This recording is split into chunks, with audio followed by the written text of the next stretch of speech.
How dare you! You have stolen my childhood with your honest reviews, and my controller is the best. I will be disliking you till the end. How dare you!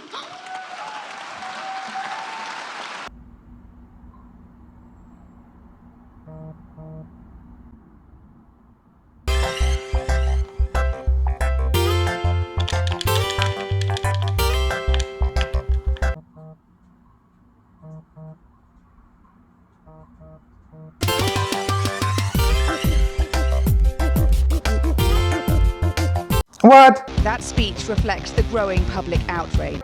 Not again!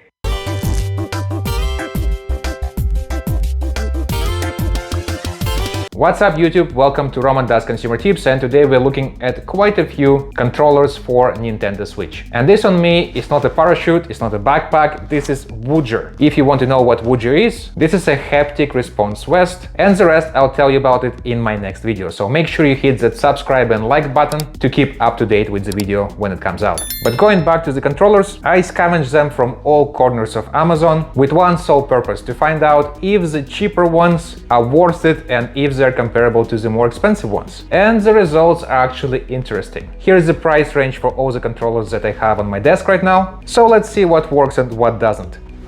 On the first side, all these controllers are identical to each other, more or less, and you would expect them to function in about the same manner. But is it so? Let's find out. The next controller on my list is a wireless controller for NSL, whatever that stands for. This thing is apparently very popular on Amazon, and of course I had to test it. Let's have a look. This is how it looks like. It comes in a variety of colors, so you can choose pretty much any colors they have on Amazon. Of course, this is some random controller from China, not affiliated with any system, so it can be used pretty much with any console as long as you can pair it up together with it. On the first side, it actually looks pretty comfortable, and in fact it is. It reminds me of one of the older PlayStation controllers, but with slightly better grip on the handles here. And they're also like rubberized or something like that, so this place here, it feels like super grippy, which is great. As well as the thumbsticks, they're rubberized as well, which is not always standard on the cheaper controllers. The triggers are great on it, the bumpers are there as well, and they're pretty good and usable. So the overall sensation to the controller is pleasing, especially for its price point. Let's power it up and see what happens. So it did well with the fishing test. It was responsive enough, and it allowed me to catch some fish with the vibration it provides. There it is, vibration works. And the overall vibration response is soft and nice on this controller. The problem with this controller starts when you are in a game that requires that vibro response from the world, and specifically in this scenario right here on the screen, I am supposed to find the object underground, relying solely on the vibration. And this is where this controller lacks the most, because it has either on or off condition for the vibration, and makes it impossible to navigate that specific sweet spot where the Mario is supposed to find an object, unlike with the original Joy-Cons. Plus, listen to this vibration. You can hear it right there. Let me bring it closer. All the buttons are trembling and vibrating, so it's not as nice. Let's test it with the original Joy-Cons. Here in the game with the original Joy-Cons, it starts vibrating as I slowly start approaching the place. That's where the vibration tells me exactly where I have to jump. While with this controller, it would start vibrating way over here and would definitely not be helpful. In this scenario on the screen, I see where the object is, but there are scenarios in Mario where you don't see it and you solely rely on the vibration. So let's sum it up. This controller, for the price point, is doing its job pretty well.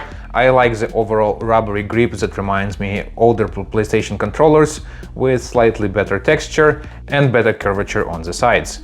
The triggers are great, The thumbsticks are awesome and very responsive, and the buttons and everything else works great. The only downside for this controller is the vibration, but if you're playing any of the games that don't require that level of sensitivity like the original Joy-Cons provide, then this could be a great choice, especially if you're on a budget and looking for a reliable controller. So this I definitely recommend, but it still needs a bit work on the vibration. Other than that, I think this is a pretty good controller. It's decent and well priced. Now, before I sum up this video, let's make sure you hit that like and the subscribe button and the bell icon below. Let's tickle those YouTube algorithms and help other people find this video, as I think it would be helpful to many folks just like yourself. Now back to the controllers. As we discovered, the price and brand don't really matter that much when you're buying an additional controller for your Nintendo Switch, but what matters is the vibration response, the built-in gyro, and the overall tactile feel of the controller. And with that said, I have to say that all the Hori controllers turned out to be horrible. Maybe that's why the entire brand is called Hori, but definitely avoid them. They're not worth it, and they're on the mid to higher range of the price scale here. At the same time, try to avoid any of the random controllers just like this one, since many of them are poorly made and the overall longevity of this controller are questionable. How long will it last? Then we covered some of these funny shaped controllers by the same company, by the way, who makes one of these. And I can tell you that if you're buying it for the kids, this could be a good choice, as long as your kids are careful with their toys. Then we have one of these controllers that I prefer to like most of this on the table. And for its price, I think it does pretty good job. It feels solid and well built. Definitely something that any user on a budget should check out.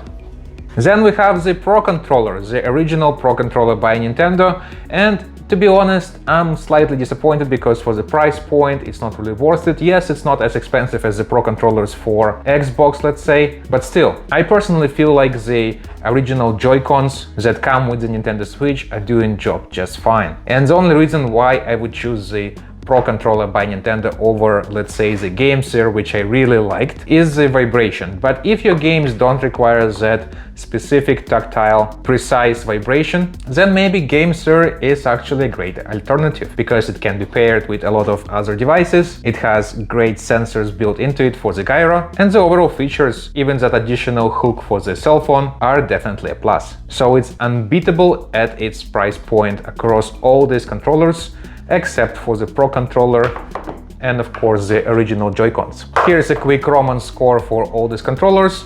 And on that note, I'll see you again. Make sure you're subscribed, because some cool videos coming out shortly. See you soon.